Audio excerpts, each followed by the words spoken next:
arloan gero eta arazo gehiago daudela, bai etxebizitzaren arloan, bai ekonomie arloan, eta etxebizitzarak lortzeko edo arazo asko edo ugari sortzen dira. Bai aurkitzeko, bai izateko alokairu bat, eta bai alokairu hori, alokairu horren prezioei aurre egiteko.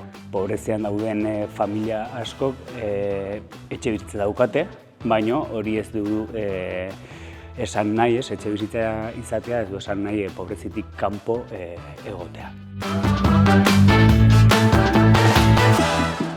Paris Euro 6 egiten dugun helburu nagusia da elikadura duina eman, bai erabiltzailei eta atea jotzen duten pertsonei, eta gaur egungo panorama geroz eta txarragoa, hori bai egia da.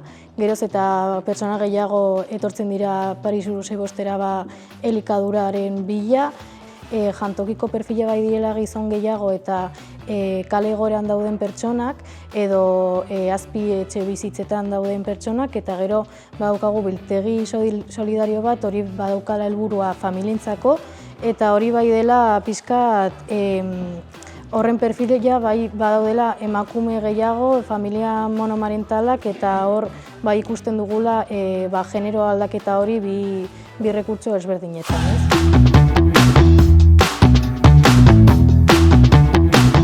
Guk ikusten dugun egunerokotasunea sindikatuan, alde batetik da etxebizitza bat lortzeko ezintasun larria alokairuan batez ere, horixe prezioen igorengatik eta bar, eta bestetik etxegabetzen inguruan dugun panorama oso larria da, hau da, ezinezkoa da etxebizitza baten mantentzea, gero ere etxebizitza batekiko sarbidea ere gero eta zailago dugu, kale egoeran dagoen jende kopurua ere igotzen doa, hortaz etxegabetzeak dira krudeltasun nabarien agertzen den eszenatokia ez, etxebizitzaren arazoan.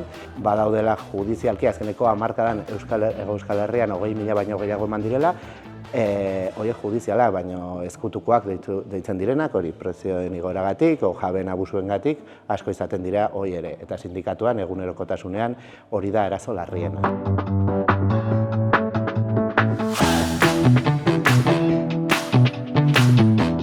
Nabaria da, higiezin enpresen, bai jabeen filtro arrazistak alokatzeko, eta horrez gain, arrazismoa arazo estruktural gisa harturik egunerokotasunean bizitzen diren violentzia formatu ezberdina daude, lanarekiko duten aksesibilitatea, gero etxearekiko ere baldintzatzen du horrek, eta bar, poblazio migrante eta razalizatuan oso nabaria da.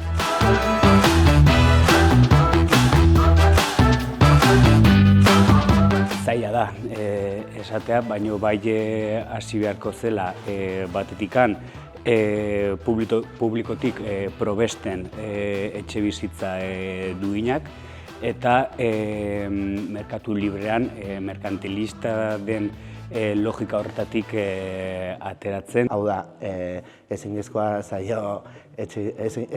etxebizitza eskubidea bermatu, egungo sistema kapitalistan etxebizitza eskubide bat baino merkantzia hutsa baldin bada.